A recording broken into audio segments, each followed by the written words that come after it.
Hello, Granny. Did you get her into a dress? I did. Got her hair up in braids, too. I kind of favor Ellie Mae's hair hanging down nice and loose and pretty. Oh, but Ched, she's commencing to school. And a schoolgirl should wear her hair in braids. How come? That's so the boy that sits behind her can stick her pigtails in the inkwell. That's how they get acquainted. Might work all right back in the hills, but here in the city, things is a mite different. Boys is boys and girls is girls, city or country. I'll bet you Ellie Mae has a boy toting her books home tonight. I'm afraid not, Granny. You see, in the school where Ellie's going, there ain't no boys there. What kind of a fool school is that? I want Miss Drysdale to hear it was her idea. I might have known it. That woman is a troublemaker. She never did cotton to us living here, and she's up to something now. I'm gonna learn her to mind her own business. Now, hold on there, hold on, back up. So Miss Drysdale done Ellie Mae a favor to get her into that school. That's what you call a girls' finishing school. Without any boys, I don't know how they even get started. Well, here I am, Paul. Ellie Mae, you are prettier than sunup. And you want to waste her on a school full of girls. Come on in and see yourself in the looking glass. Paul, do I have to wear a dress? Ellie Mae, that's the dress that your Aunt Pearl made for you. Hey, this is all hand-worked, Ellie. Pearl spent 4 weeks on this. And 50 cents in cash. Ellie Mae, you just be thankful. Why, there won't be a girl in that exclusive finishing school with a dress like this. Like the lunch I fixed for you. I even throwed in a surprise for the teacher. A nice, big, fat, baked old possum. Swimming in gopher gravy. I tell you, Ellie Mae, you're gonna cut a wide path through that school. Paul, why can't I wear my regular clothes to school? Because this is Beverly Hills and girls is just... Jed Clampett speaking. Oh, howdy there, Miss Drysdale. Well, yeah, she's just about ready to go now, but she's wanting to wear her old pants and shirt, and I told her that... It is? Well, that sure is going to pleasure Ellie. Well, thank you, Miss Drysdale. Bye. Miss Drysdale said it'd be just fine for you to wear your old pants and shirt to that exclusive finishing school.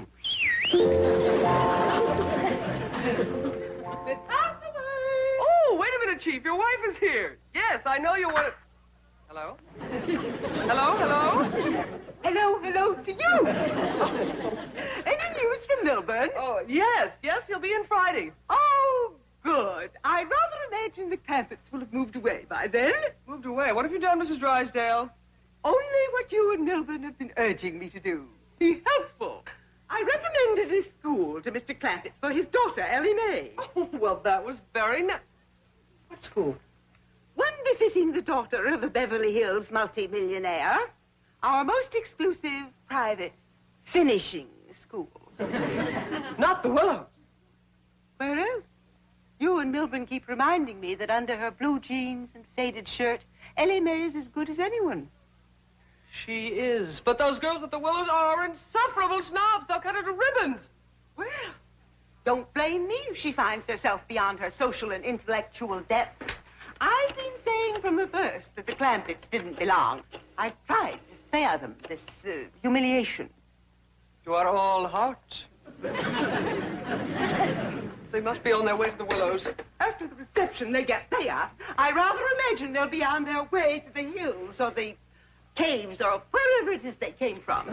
Mrs. Drysdale, this may cost me my position here, but there is something I must say. You are a fink.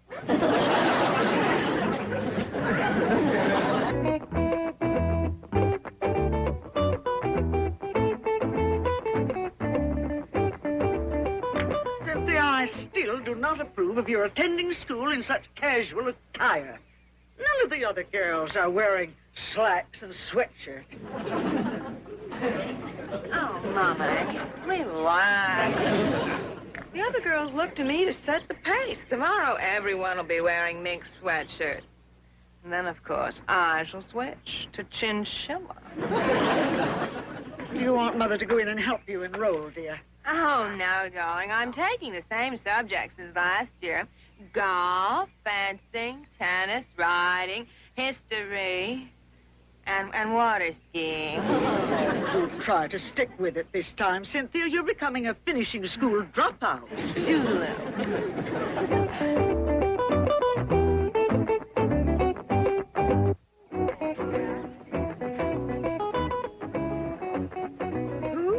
That up for you, Sin. My couturier, but of course the idea was mine. Oh, pardonnez-moi, mademoiselle. Je cherche mademoiselle Clampetts. Oh, well, I'm afraid my French is a little rusty. I am from Couture, the famous Parisian fashion magazine. Well, this is my own concept. Well, we cannot all be creative, n'est-ce pas? Oh, but getting back to Mademoiselle Clampetts, we understand she is enrolling here today, and naturellement, she will set a new style plan just as she always does. Clampetts? Oh, yes, they has just moved here from their mountain chateau. They're ghastly rich, swimming in oil. Complete non-conformists, fiercely original. They sometimes weave their own cloth. Oh, well, that is original. I think she is arriving.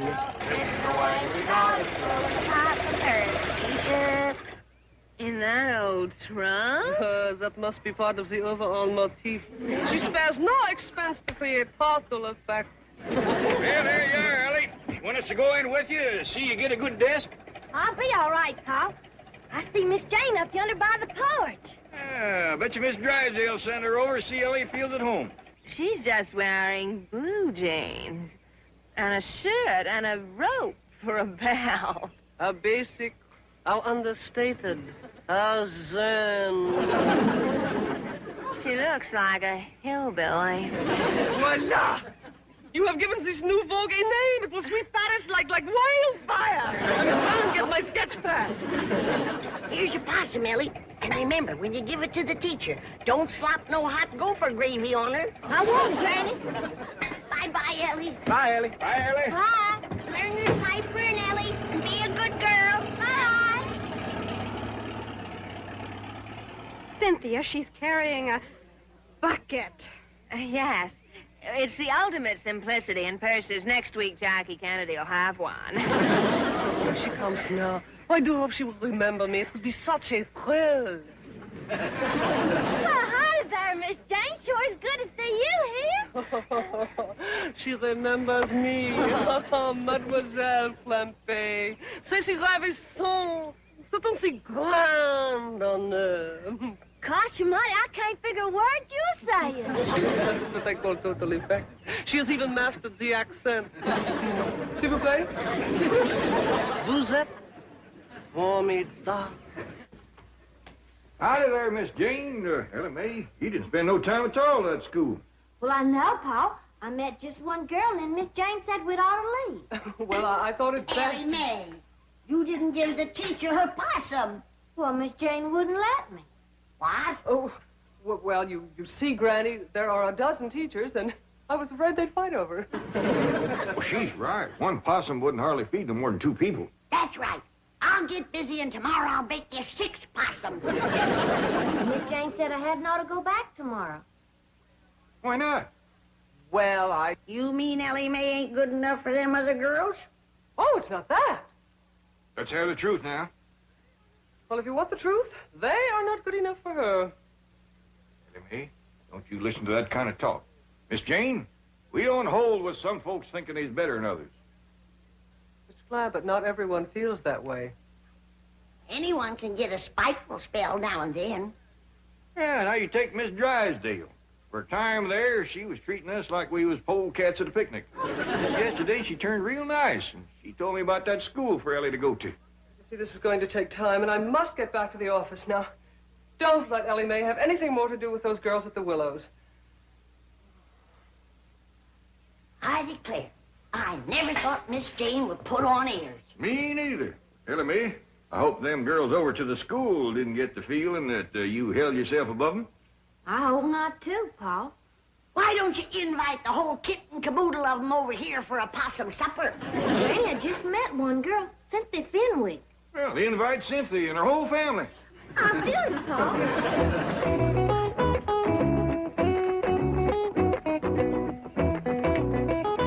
Oh, Cynthia, darling. Hi, Mommy, darling. Homework tonight, forehand volley. Cynthia, the most ghastly person has been phoning for you today.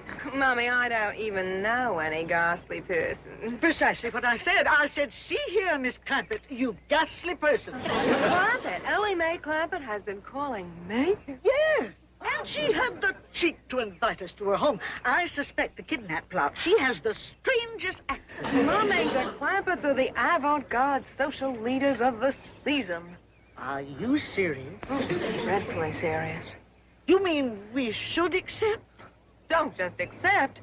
Call them immediately and beg to be invited. Beasley, where's the nearest phone? Front seat or back? Front seat.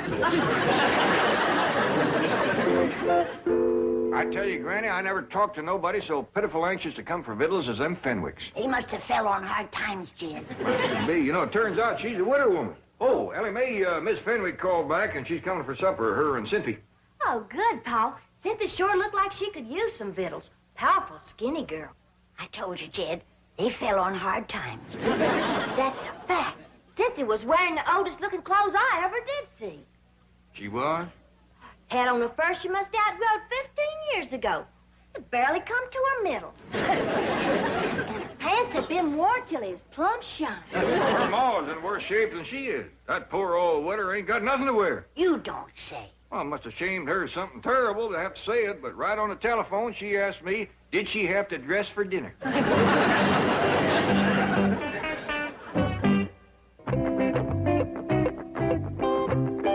Cynthia, I have always tried to indulge your every whim. I've been a very generous and I've been a very understanding mother. But I refuse to go to dinner in blue jeans. Oh, Mommy. Either we go dressed in the height of fashion or I shall hold my breath until I turn purple. I think how that will go with this orange peignoir. But dear, they're not showing blue jeans, not in Vogue, not in Harper's. And every couturier we've called has hung up on us. Now, how can they be fashionable? Because Ellie Mae Clampett has decreed it. Think of it, Mommy. We can wear them before Princess Grace and Jackie Kennedy. Ooh. Are they going to be at the Clampetts dinner? No, Mommy. Neither will we unless I can find some blue jeans. I best call Ellie Mae and explain why we're running late. Why, sure, Cynthia. You and your ma just take your time. That's all right. Bye. Paul, you sure was right about them folks being hard up. They's gonna be late because they can't find clothes to wear. Ellie Mae, you're thinking about the same thing I am. Take 'em some of mine. I had it done in a way that don't rob them of their pride. Jethro, I want you to drive Ellie Mae. She's going over to Fenwick's, take him some clothes. Oh, yes, sir. Oh, they can have some of mine, too. Mine, too. That's the spirit. Come on, Jethro.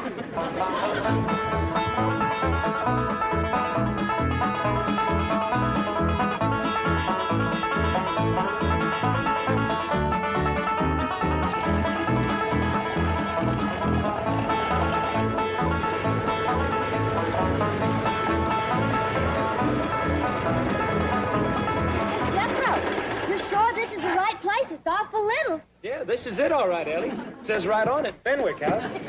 Reckon no one's home. That's good. We can leave these clothes without shaming them none.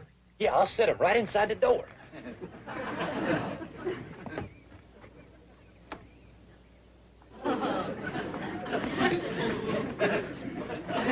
Look at Ellie.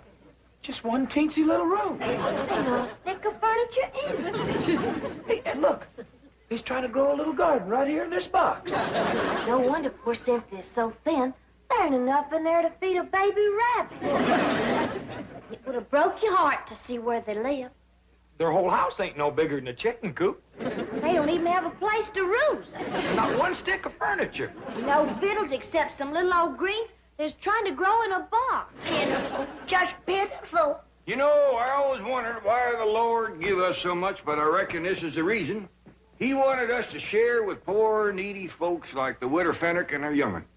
Now, Ellie Mae's brought them some clothes. Granny is going to give them some food.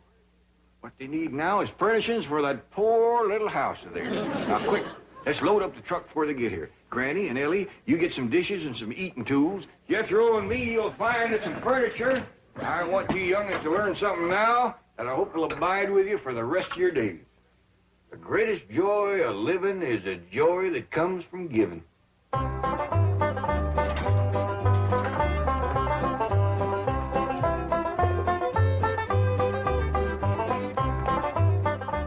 It worked. They're moving. The Clampetts are actually moving. You sure you only got room for one bed, Jethro? Just barely. Reckon it'll be big enough for the both of them? All I hear from Ellie, that Cynthia Fenwick is so skinny you couldn't hit her with a handful of corn. Oh, Mr. Clampett! I thought I saw you moving things out. I hope you're not angry over Ellie Mae's experience at the Willows, but apparently it did open your eyes. It sure did. We didn't know there was people like the Fenwicks in Beverly Hills. The Fenwicks? Did Ellie Mae meet Cynthia Fenwick? Yes, ma'am. That's how come we's loading all this stuff up on it. Jethro. No use robbing folks of their pride. He's right, Jethro. The less said, the better. Just load up and go.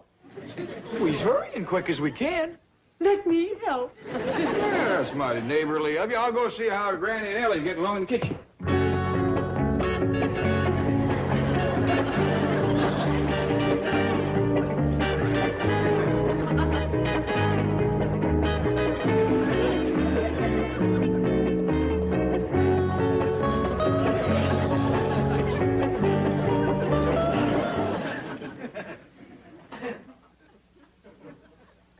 Come to the mirror, Mums. Let's see how you look. I can't look. I just can't. Don't be silly. Now, here's your bucket. Bucket. Well, it's part of the Clampett look. Now, of course, you must picture your hair in braids.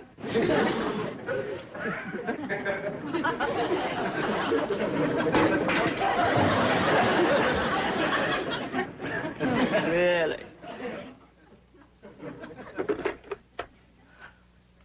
Jason, come quickly. Bring some cold champagne to pour over Mummy. It doesn't matter. Any vintage year will do.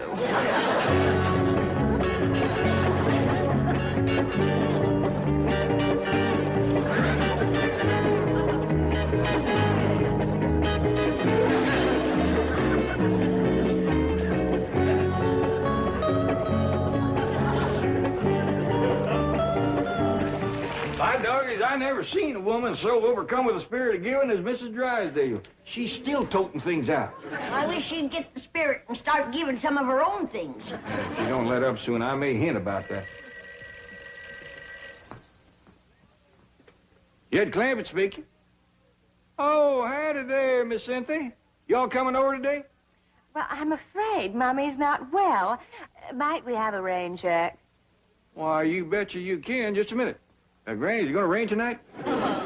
All the signs point to it. Granny says yes. You'd best keep your mower inside and in the dry tonight. Yes. Well, I shall. How about tomorrow? Just a minute. How about tomorrow, Granny? Fair and sunny. Granny says tomorrow'll be fine. You all come over and spend the whole day. Oh, thank you, Mr. Clampett. Thank you and bless you. We are so deeply grateful to you for your kindness and understanding. Well, I'd really just love to say more, but Mummy's fainted and I must attend to her. Well, yes, ma'am. You do that. Them Fenwicks is so overcome by that little show of kindness of ours that Cynthia just about bawling and the widow fainted dead away. Jed, you best come see the Mrs. Drysdale. I'm afraid she's going to strain something working the way she is. Yeah, I'll tend to that, Jethro. You get the truck under cover before it rains. Ellie, we gotta get upstairs and close them windows.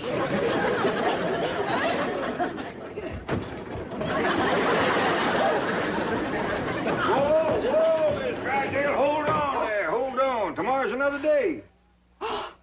You will continue moving tomorrow, you promise? We spend the whole day just making the Fenwicks happy.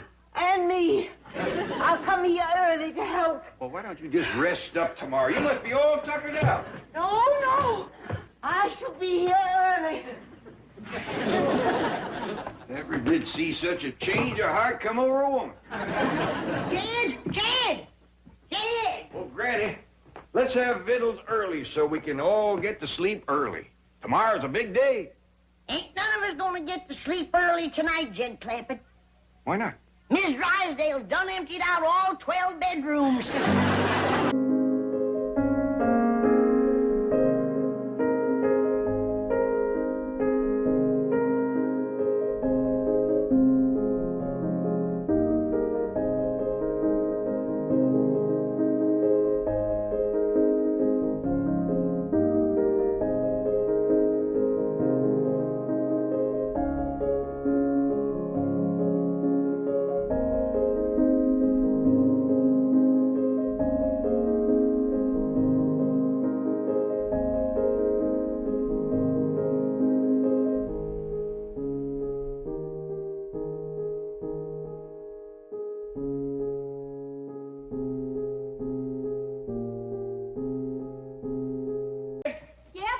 Come on in here. Going to have a family confab.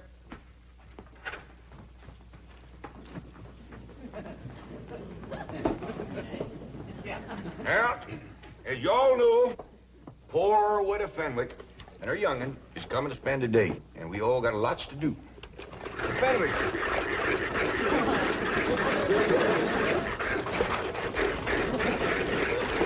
Hold it. Start doing right away. I'd like to say a few words first. Now, let's commence with the victuals.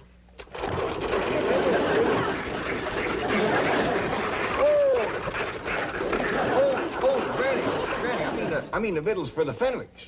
What you got planned? Possum stew, grits and jowls, some corn pone, and some pickled crawdads. Sound a little rich for folks that ain't ate for a while. Well, maybe you're right, Jed. To get the wrinkles out of their belly, I'll start them off with some nice hot owl soup. That'll be fine. Now, Ellie, you, Jethro, delivered them that box of clothes, right? That's right, Pal. I never knowed there were so many needy folks in Beverly Hills. Me neither. By doggies, you gotta admire that widow Fenwick. She's poor but proud.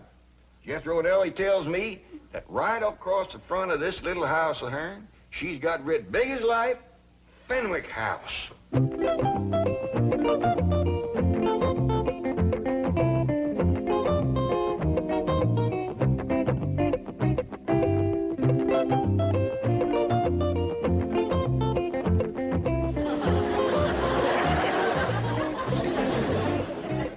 Cynthia, I have not refused to visit the Clampetts. It's just that I can't bring myself to wear those dreadful clothes. They are not dreadful. They are the very latest fashion introduced at the Willows Finishing School by Miss Ellie Mae Clampett herself. Don't you understand, Mummy? The latest thing is to look basic and understated. It has something to do with Zen. But they just don't look right. Mummy, when a girl as rich as Ellie Mae Clampett wears something, it's got to be right. Now, come on, let's not be the last millionaires in Beverly Hills to get the new look. The Clampett look.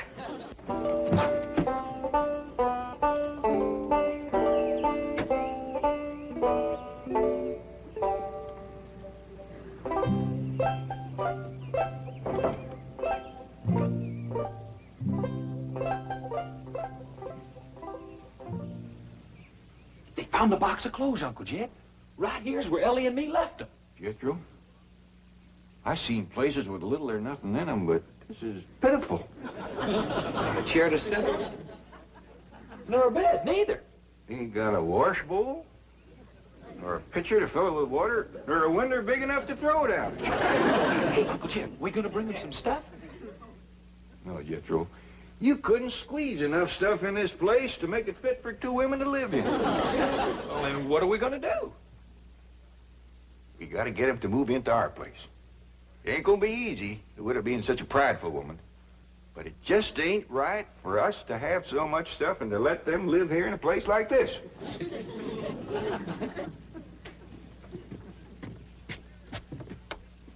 Now, there's something I just can't understand.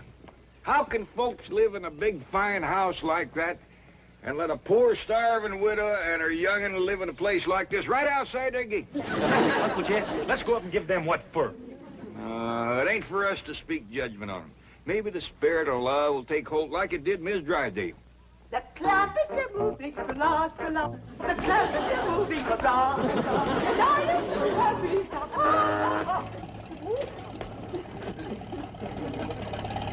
Hey, Miss Drydale. Splendid. You came back with another load. Well, now, hold on. We decided not to move these things. Why not? Well, we're hoping that the Fenwicks will move in and use them here. The Fenwicks? Mrs. Radnor Fenwick? Oh, yes, ma'am. You know, the widow with the skinny daughter named Cynthia. They are moving into this house? Well, we're hoping they will. But this is marvelous. I've been trying for years to meet Mrs. Radnor Fenwick, and now she's going to be my next-door neighbor.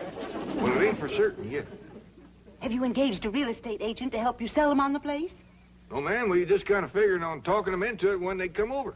I'll help you. I'll dash home and change and come back and help you.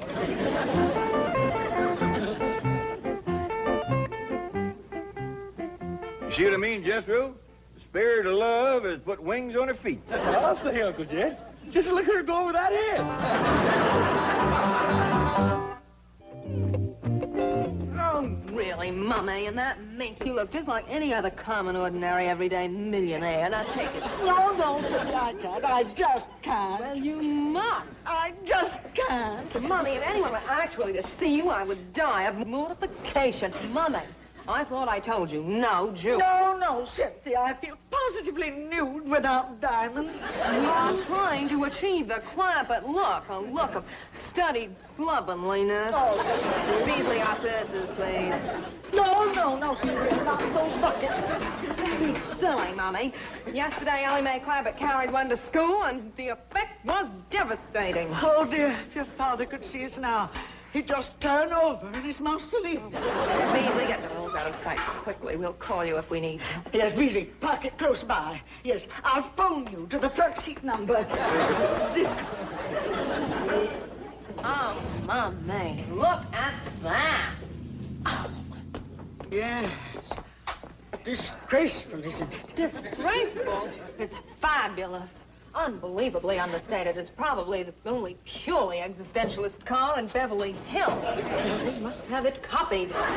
Cynthia, we've used nothing but rolls for decades. Oh, Mommy, this is progress. Don't you understand? Frankly, no. I seem to have lost all sense of values. It's like a nightmare. Don't you want me to set the table in the fancy eating room?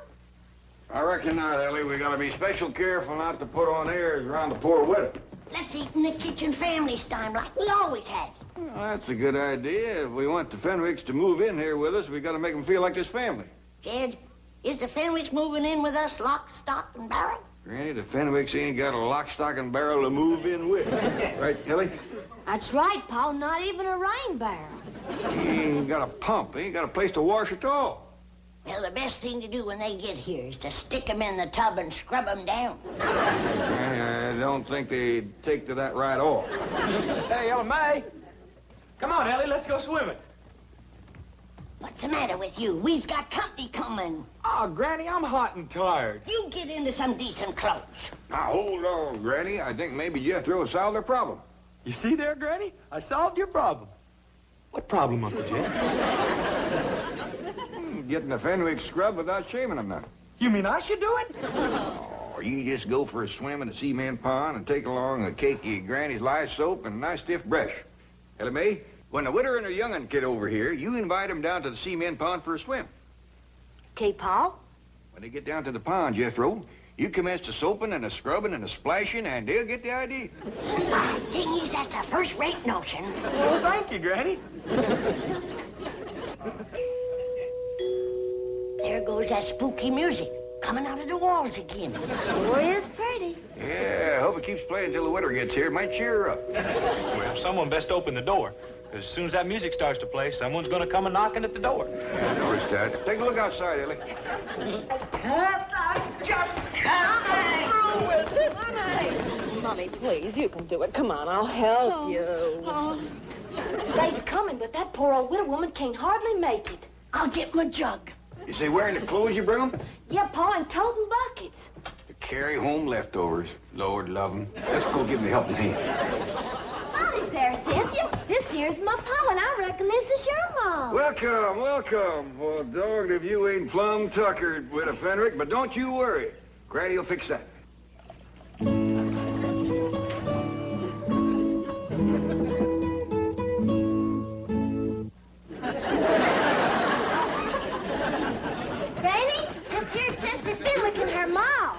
Folks. Take their buckets out to the kitchen, Ellie. Yes, sir, Pa. See you in a little bit, Cynthia. Thank you, darling. Too low. Ellie Mae, be sure they're scoured good and don't leak. Do it, Granny. Here, Widow, this'll brace you up. Oh, thank you. Orange pico? No, white lightning. Oh, I'm not familiar with the blend, but tea is tea. That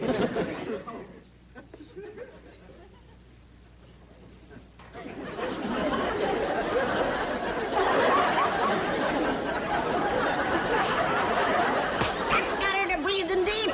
Here, Mommy, have a cigarette, darling. Oh, I wouldn't light a flame so close to your maw just yet. You just might set her off. Come on, Widow. Let's go to the kitchen. I'll give you a nice hot bowl of owl soup. Owl soup? Oh, Cynthia, please send for the rolls. No, Mommy. She's right, Widow. You don't need no rolls. Granny's baked some corn pone. Eat my corn. Come on, Widow. Oh, Cynthia, please help me.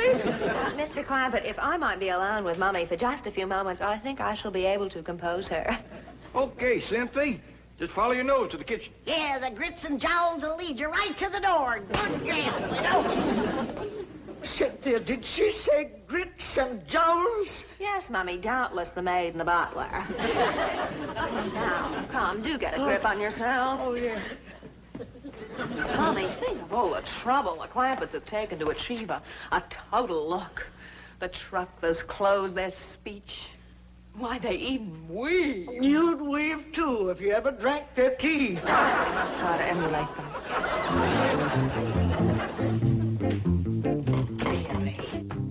They'll never sell this house to the Fenwicks. We can practice on the cleaning woman. Howdy there. Are you Grits? I beg your pardon. Oh, we all is looking for grits and jowls. Well, you'll find them in the kitchen. And please stay there, out of sight. Now see here, you. We uns is friends of the Clampetts. Obviously.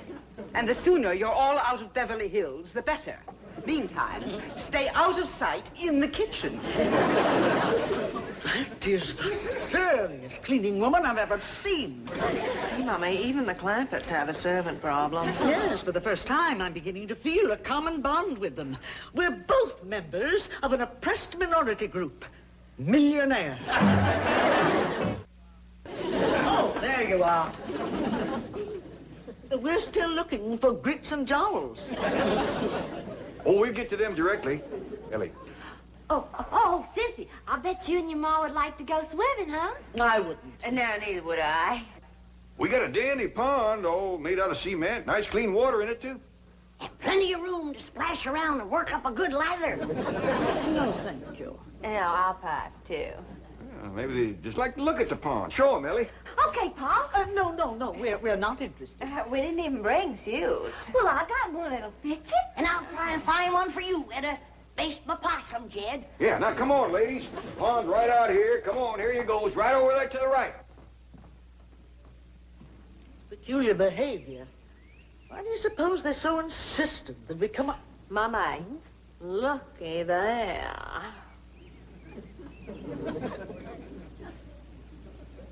Magnificent. What a specimen of manhood. Who do you suppose he is? Let's find out. Clampett! Oh, Mr. Clampett. Who is that Adonis by the side of the pool? Adonis? That magnificent creature with the rippling biceps. Let's take a look, ma'am. That's why they wanted us to see the pool. They're going to attempt a little matchmaking. Oh, I hope so.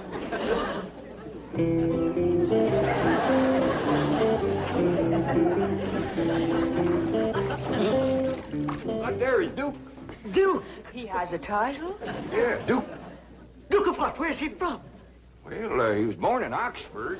He's been with us since he was a little feller. Then he's the Duke of Oxford. Yeah, I reckon so. We just call him Duke.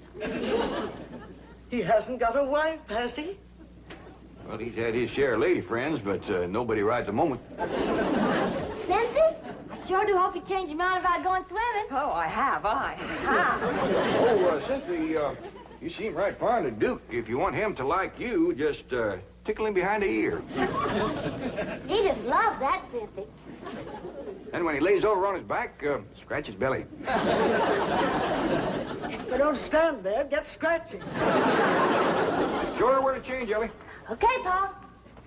Mr. Clampett, I imagine that Cynthia and I do appear a bit eager, but I want you to know that my daughter is worthy of royalty. We Fenwicks are a very, very old family. Oh, now, Witter, don't talk like that. There's many a good tune left in an old fiddle. Here's a brand new swimming suit. Never been wore before. It was give to Jed here for a wedding present. Remember, Jed? Too big. Wouldn't be enough left sticking out to wash. Wash? We'll make do. You better leave the room, Jed. Go on out to the laundry tub, Witter, and peel your shirt off.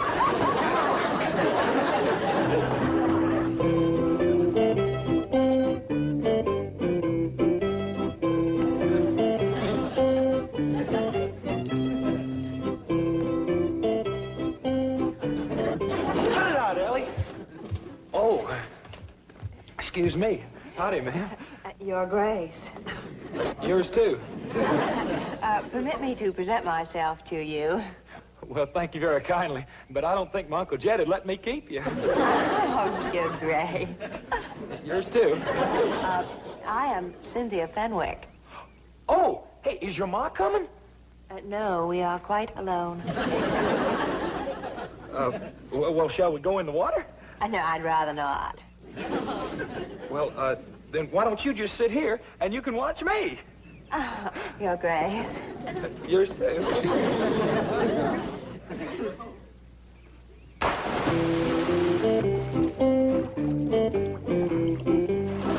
Now watch here. Are you watching, Cynthia? Oh, yes, I am. All right, now, here we go.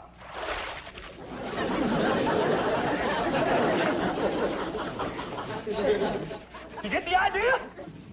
Well, it looks as if you are taking a bath. That's all right. Come on in. Your Grace. Yours, too.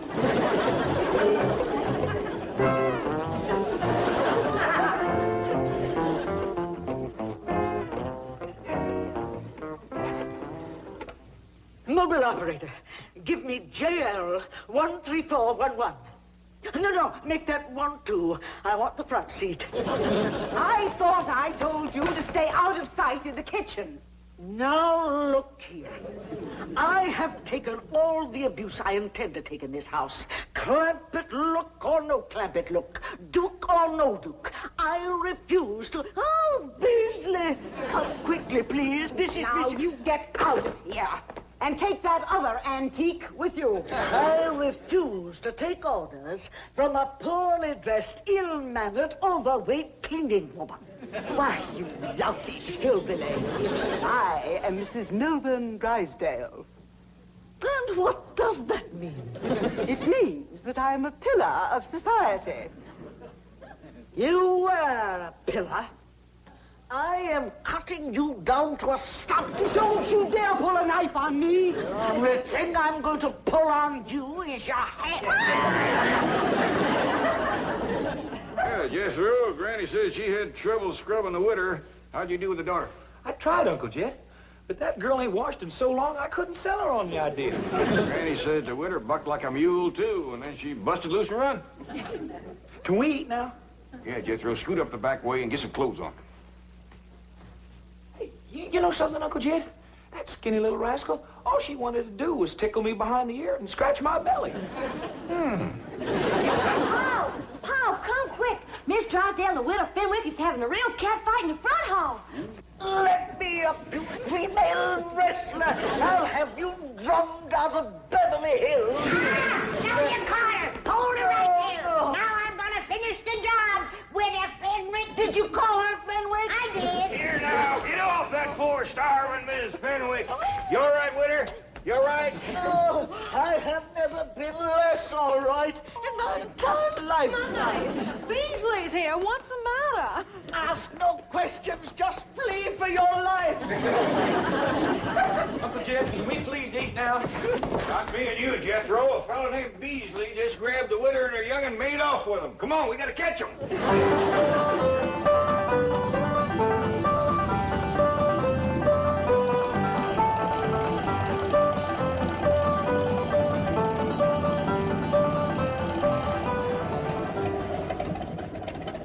Right in there, Uncle Jed. And now the gates are closed. Well, I'll be doggone. That Beasley feller's the one that lives in that big mansion. And he's taken the widow and Cynthia into his house. And bowing and scraping to him, too. Uncle Jed, you was right about not speaking judgment on that rich fella. Yeah, looks like the spirit of love sure took a hold of him, all right. Come on, Jethro, let's go home and have some possum.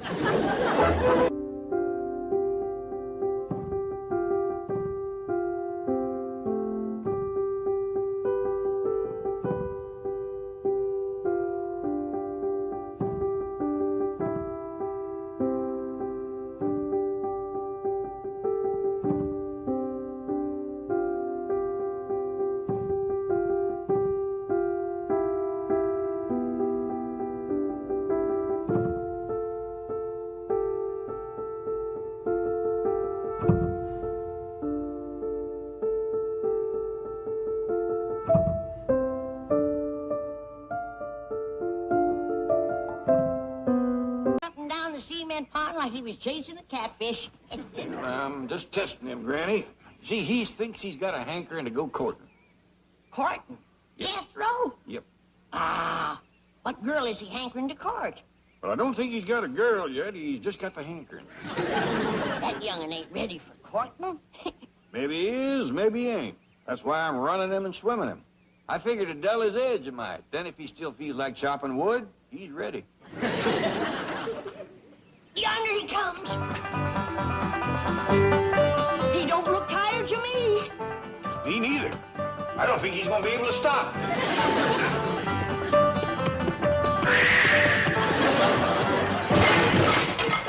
It could have been worse. He could have took out 5, 10 foot of wall. Sorry I busted this fancy vase, but I reckon I got going too fast. Yeah, I reckon. How far'd you run? Oh, I figure 15, 20 miles. Top speed? Oh, no, sir. I stopped once. Oh, there was some fellas digging this here ditch, and they looked right tuckered. So I dug them a block or two a ditch while they rested. But I run extra special fast the rest of the way home to make up for it. We seen you. And heard you. Well, boy, you swum about 5 miles, run 15 to 20, dug a couple blocks of ditch. How do you feel about courting right now? Uncle Jed, if they was a pretty girl on the other side of this house, I'd jump clean over it. He's ready. Now then, Jethro, how much do you know about courting? Well, it's kind of simple. You find a girl, and then you marry her. Boy, I want to tell you something. There's a whole heap of in-between. Like what? Like finding the right girl, for one thing. Sometimes that ain't so easy. Well, Uncle Jet, how will I know when I find the right girl? Well, the way it happened to me, I knew just like that. I looked at her, she looked at me, and music commenced to play. Well, where was the music coming from? From our hearts, I reckon. Well, I ain't never heard no music come from my heart. Or no one else's neither. Of course not, because you ain't met the right girl yet. But when you do, you'll hear it. I heard a bell ring. Does that mean something? Means somebody is calling. Kid Clampett speaking. Hello, Mr. Clampett. Jane Hathaway here. Did I by any chance leave a large brown envelope there last evening? Yes, ma'am. Right here by the window. Good. I'll have Miss Trigo drop over to... Is Jethro there? Yes, ma'am. He's right here. I'll drop over and pick it up. No call for you to do that. I'll have Jethro fetch it right down to the bank to you. Uncle Chad, I want to commence courting. Just a minute. Bank is a fine place to commence. There's lots of pretty girls work there. Oh? Oh, yeah. Jethro will be down directly as soon as he washes up and puts on his good clothes. Oh, no bother at all. Bye. Diggity dog! I'm gonna carry this down to the bank, and I'm gonna carry me a girl back. Whoa, whoa. It ain't as simple as all that. Even if you should find the right girl, you gotta make courting talk first. I do? Why, of course. Well, Uncle Chet, how do you make courting talk? Well, you gotta kind of sidle into it. Like you start off with, nice day, ain't it? And then you work around to where it looks like it's gonna be a nice night, or a walk, or a drive, or dance. And, of course, along the way, you got to throw in a couple of, my, ain't you pretties, and get your dandy dancer. We talk like that. I'll catch on now, Uncle Jed. All right, boy. You got enough to get you started. Yes, sir. Type up a business expense voucher for last night's dinner conference. Food, $150. Beverage, $200. Entertainment, $15. Entertainment at a business dinner? Guest speaker. Gave a very interesting demonstration of the 27.5% depletion allowance benefits. I'd better make a note of his name. Of course. C.D. Laverne. Laverne C.D. That's right. Now, take a letter to, Excuse me, I'm sorry, but there's a Chickadee Laverne who insists on seeing Mr. Drysdale. Chickadee? What? You tell old Chick I'll call him from the club. Call me nothing. You promised me cash on a barrelhead for the show I did last night. You are C.D. Laverne? Just call me Chicken. That was a very interesting demonstration of depletion allowance benefits, Miss Laverne. Thank you. I do this dance where I take off everything except 27.5%.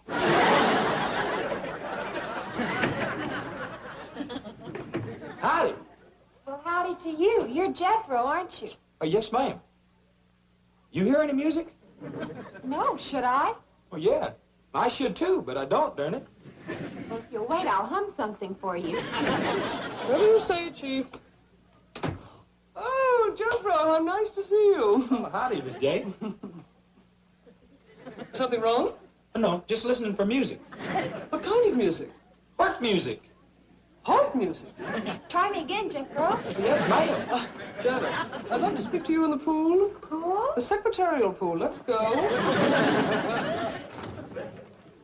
I shall return, Jethro. Here you are, Chickadee. Oh, thanks, Mr. Drysdale. You know, for your next dinner, you ought to use my specialty act. The one I'm famous for. Mm-hmm. They bring out this great big egg. There's music coming from it. The MC says, "Here's Chickadee." And I pop out of the egg, and I go into my dance. Oh, cute, huh? Try the Chase Manhattan Bank. They love big eggs. You don't even have to hire an orchestra. Look, I got this little transistor radio. See? Watch. I tuck it in here. That's very interesting. Don't call us, we'll call you. Of course, for my specialty, I have to charge a little more. Those big eggs cost a lot of money. I'll keep you in mind. Oh, hi. Hi. I hear it. I hear the music just like Uncle Jed said I would. Uncle Jed? Yeah, he said that I'd know you was the one just as soon as I heard the music. Oh, caught my egg. Come on, let's go. Wait a minute, don't rush me. Oh, I forgot. It's a nice day, ain't it? I mean, it's gonna be a nice night for a stroll, a drive, or a dance. I mean, you sure are pretty. And I bet you're a dandy dancer and lots of sweet talk like that. Come on, let's go. Jed Clampett speaking. Oh, howdy, Miss Jane. Jethro get there all right? Yes, and he brought the envelope, but now he's disappeared. I can't find him anyplace. I see. Well, tell me, is the bank missing any girl? I mean, Jethro might have told her one off. Jethro? Oh, I hardly think that. Wait a minute. There is one possibility.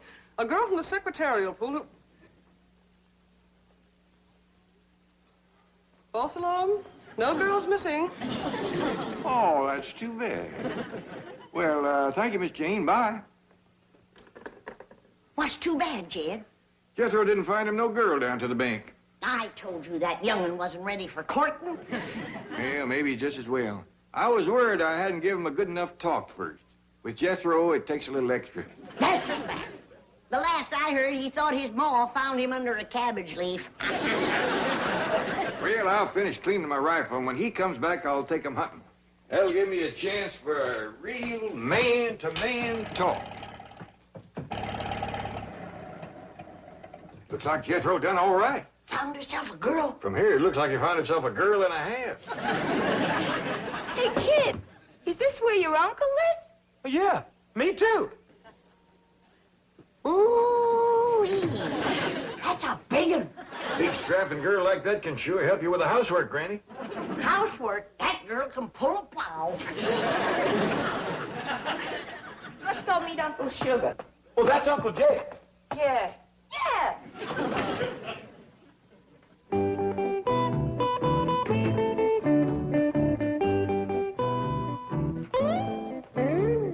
Gee, I finally made it. A private engagement in a big Beverly Hills mansion. Oh, hey, hold on. You're not engaged yet. That's right. Where's your uncle? Hey, Uncle Jed, I done found her. Come see. Here she is, Brad. Jethro, stop your bell or Louisa coming. Here she is. I heard the music, just like you said I would, Uncle Jed. The girl, the one and only, Miss, I don't know your name. Laverne. Chickadee Laverne. Howdy there, Miss Laverne, Chickadee Laverne. This here is Granny. Howdy. Howdy. You people live here? You own this mansion? Yes, ma'am. They found oil on our place back home, so we moved out here. Oh, you're one of those oil millionaires. I played all over Oklahoma and Texas. You don't say. Well, this here's my daughter, Ellie Mae. Howdy. Honey, I don't want to worry you, but your fur piece is moving. This here is possum. Ellie Mae, take them critters outside. I told you again and again, the house is no place for them. Yes, sir, Paul. Well, when's the engagement? Tonight? Tomorrow night? I'm ready. Me too. Now, maybe we better get better acquainted before we start talking engagement. Why don't we all sashay out to the kitchen? Oh, come on, Miss Chickadee. I'll take you. What do you women folk think of her? Well, don't you think she's a little bit too old to marry up with Jethro, Pa? Of course she is. It kind of worried me, too, especially her talking about playing all over Oklahoma and Texas. Take a heap of years just to do that. I still say she's too old for Jethro. You can't tell about city women, Granny.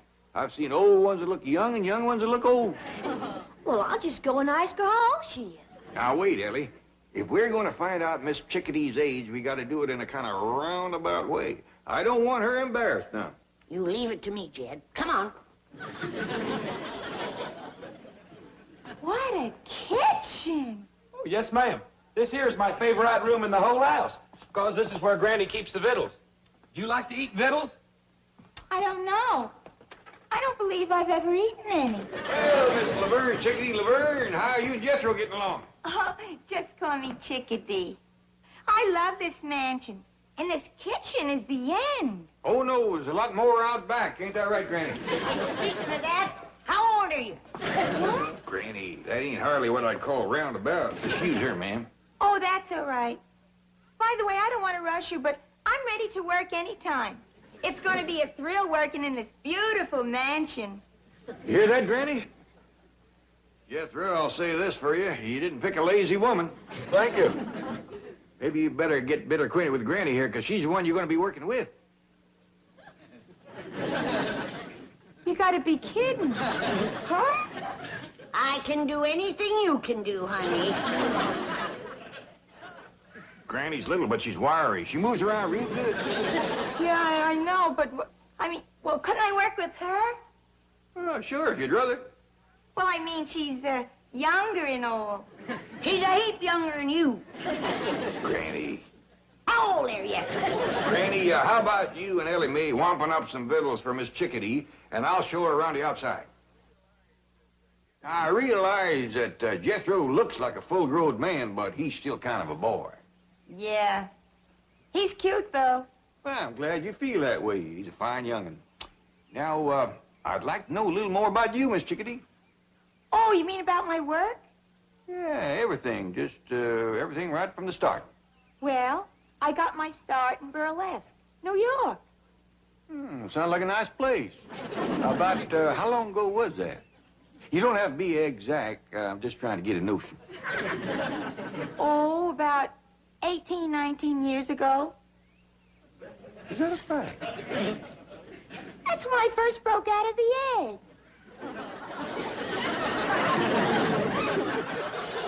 You come from an egg?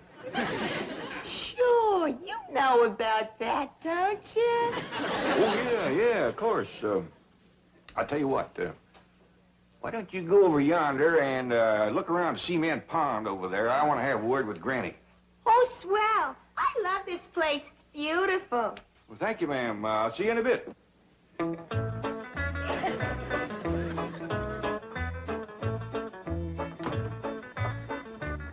You know, Granny, maybe Miss Chickadee ain't the right woman for Jethro. Of course she ain't.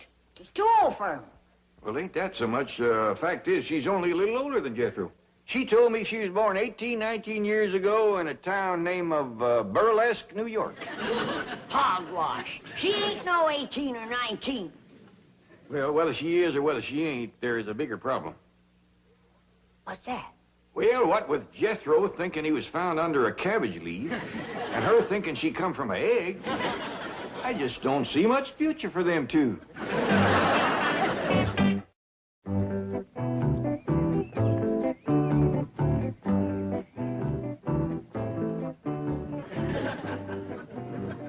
Sure do appreciate you showing me how to work with you, Miss Chickadee. Glad to do it, kid. Say, when you get your glove off, that's when we commence to working? Yeah, that's when we really get started. Tell me something. Your dad's worth like 35, 40 million bucks, right? Why do you want to work? Oh, I don't mind. Besides, if I don't, Granny will want me. Yeah, I had an aunt like that. She shoved me out on the stage when I was 15. I never knew my mother. Me neither. You mean your father's a widower? Yes, ma'am. I was kind of hoping he'd marry up with you so as I could get me a ma. Really? I like you. And my critters like you, too. And when critters take a liking to folks, they's generally good and not mean or nothing. Yeah. Hey, you want me to show you what Elmer can do? Now watch him take this here grape out of my pocket.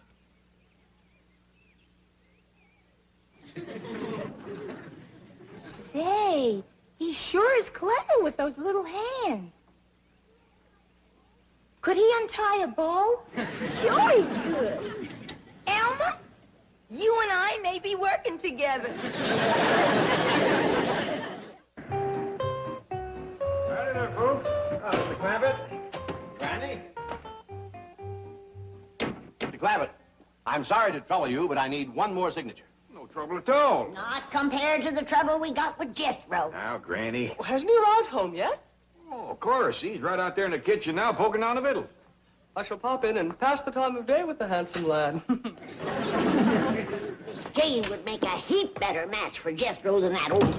Now, Granny, don't bother Mr. Drysdale with our family problems. Now, Mr. Clampett, as I've said before, your problems are my problem. I am willing and I hope able to help you in any way possible. Well, that's mighty neighborly of you to take so much interest, but... Don't think nothing of it. We bankers like to take as much interest as we can.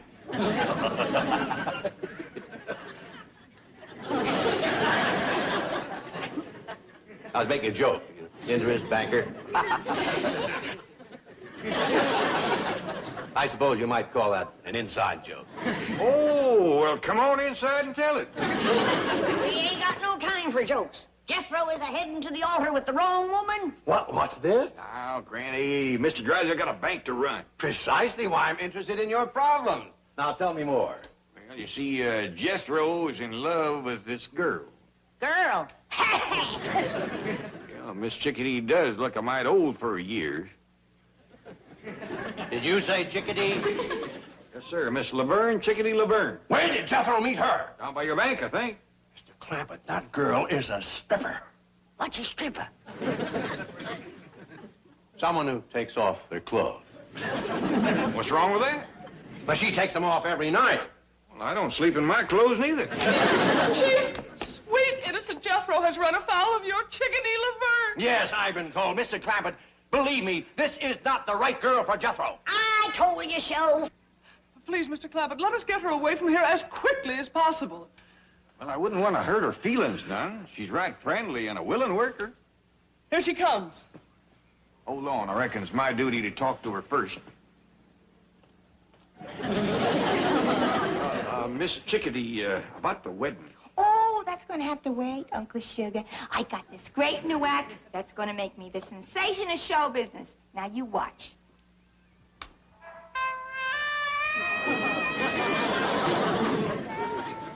This is going to be a great act. The MC gives me a big intro. I walk through the curtains with this raccoon. Right away, he starts unfastening my... Great act. Great act. Now, let's hurry down the bank, and I'll sign you up for the big convention next week. Hey, Uncle Jed, where's Mr. Drysdale taking my sweetie? Never mind, Jethro. But I found her. She's mine. I courted her and sweet talked her and all. Forget about her, Jethro. Go take yourself a swim.